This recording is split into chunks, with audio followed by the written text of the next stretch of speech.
ხმაური იყო დღეს საკრებულოს ხდომაზე. საკრებულოს უმცირესობის წევრების პროტესტი მუნიციპალური ხარჯებით რაგბის მოედნის მოწყობას და ინასარიძის ქუჩაზე მიმდინარე მშენებლობას მოყვა. პოლიტიკური უმცირესობის სპექტრში ფიქრობენ, რომ მიმდინარე ტერიტორია საეჭვო ვითარებაში გასხვისდა. რაც შეეხება რაგბის მოედანს, გიორგი კირთაძის განმარტებით გაუგებარია თუ რატომ აღარ აშენებს მოედანს ქართულ ჯგუფი, თუ კი ამ საკითხზე შეთანხმება არჩევნებამდე უკვე მიღწეული იყო. შვიდმა დეპუტატმა ხდომა დემონსტრაციულად დატოვა.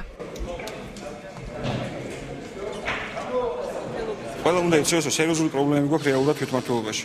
დღეს ვერ მივიღე პასუხი, რატო ხარჯავთ ბათუმის ბიუჯეტის თანხას იმაზე, რაზეც უკვე შეთანხმებული იყო, გადაწყვეტილი იყო და თანხას ხარჯავდა ბიძინა ივანიშვილი, რომელმაც ვარი განაცხადა რატომ ხარს და გადაწყვიტა, რომ მასზე უკვე ნებართვა იყო გაცემული რაგბის სტადიონის მშენებლობის და დღეს გადაწყვიტა, რომ ეს ამას აღარ დააფინანსებს და ჩვენ ფული უნდა დავხარჯოთ ბიუჯეტიდან. ვერ მივიღეთ პასუხები იმაზე, რატო ვეღარ გაგრძელდება ინასარიძის ქუჩა დაეგმილი პროექტის მიხედვით. თუმცა მე ვიცი პასუხი ვერ გაგრძელდება, იმიტომ რომ საკრებულოს თავმჯდომარემ არ მიაქცია ყურადღება ან რაღაცა სხვა ტიპის გარიგებით ხელი მოაწერა მშენებლობის ნებართვას და ლამის შუა ქუჩაზე დადგა მაღალსართულიანი კორპუსი. საკრებულოს თავმჯდომარე უმცირესობის ქმედებას პროვოკაცია დაფასებს და ბრალდებას უსაფუძვლოდ მიიჩნევს. სამწუხაროდ უნდა გითხრათ, რომ ნაციონალური ფრაქციების მიმართ ობსტრუქციას და ასე ვთქვათ, ამ საკითხების ჩაგდებას აქვს ადგილი.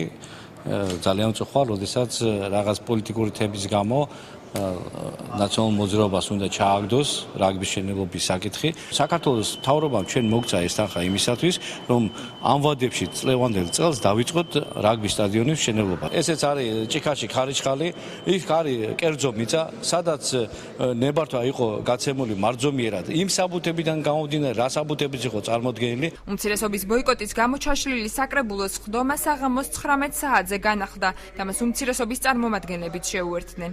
გადაწყვეტილების შეცვლის მიზეზებს გიორგი კირთაძე შემდეგნაირად ხსნის. ჩვენ დღეს საკრებულოს ხდომა უბრალოდ დავტოვეთ, იმიტომ რომ ვერცერთ დასმოკითხვაზე ვერ მივიღეთ პასუხი და დამოკიდებულება იყო ესეთი, რომ ჩვენს მონაწილეობას აზრი აღარ ქონდა საკრებულოს ხდომაზე, ამიტომ დავტოვეთ ჩვენ დღეს საკრებულოს ხდომა, თუმცა შემდეგ აღმოჩნდა, რომ ჩვენი არყოფნის გამო მათ ვეღარ შეკრიბეს კვორუმი.